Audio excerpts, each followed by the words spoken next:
छ आजको भिडियो चाहिँ म पुलचौकीबाट गरिरहेको छु। आजको भिडियो चाहिँ मस्त हुनेछ। यस भिडियोमा चाहिँ म यो पुलचौकी एरियाको चाहिँ टुर गराउने छु। यो चाहिँ पुलचौकी मन्दिर हो। 2700 मिटरको उचाइमा छ। यो चाहिँ ललितपुर जिल्लामा अवस्थित। यहाँको दृश्य चाहिँ म देखाउँछु। यहाँबाट चाहिँ प्रष्ट रूपमा चाहिँ हिमालहरू देख्न सक्नुहुनेछ। रमाइलो छ। यहाँ चाहिँ यात्रा गर्नको लागि चाहिँ तपाईले बाइक मार्फत आउन सक्नुहुनेछ। र रोडको कुरा गर्ने हो भने चाहिँ बीचमा अप्ठ्यारो पनि छ, ग्राभल छ। त्यसैगरी बरफ जमेर पनि चिप्लो बाटो छ। अलि विचार पुर्याएर चाहिँ आउँदाखेरि चाहिँ राम्रो छ। ठाउँ चाहिँ हाइटी छ। जस यहाँबाट चाहिँ प्रत्यक्ष रूपमा हिमालहरू देख्न सक्नुहुनेछ। यहाँको मन्दिर छ, यसको हाइटीमा चाहिँ पुलचौकी मन्दिर। यो चाहिँ पतङ्गहरूले एकदम रमणीय बनाएको छ। यो दृश्य चाहिँ यहाँको चाहिँ त्यसैगरी यसमा चाहिँ अब विभिन्न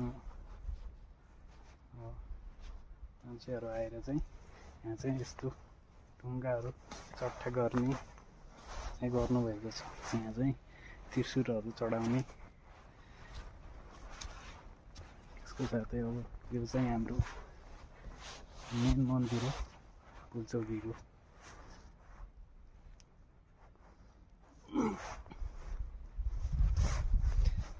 र पुलचौकीसँगै नेपाल आर्मीको क्याम्प पनि रहेको छ यहाँ चाहिँ तल। र यसमा चाहिँ टावर पनि देख्न सकिन्छ।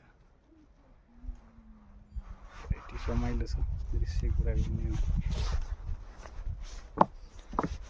यस्तो चट्टानले बनेको एरिया छ यहाँ चाहिँ।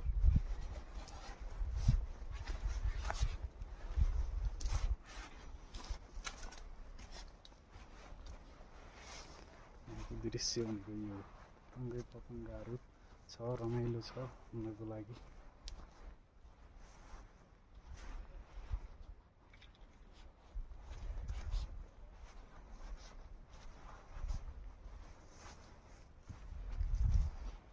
त्यस्तो छ यहाँको दृश्य चाहिँ।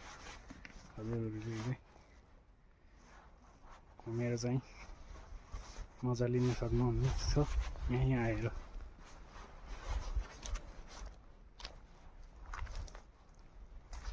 यहाँ कन्टेनमेन्ट पनि रहेछ पुरानो।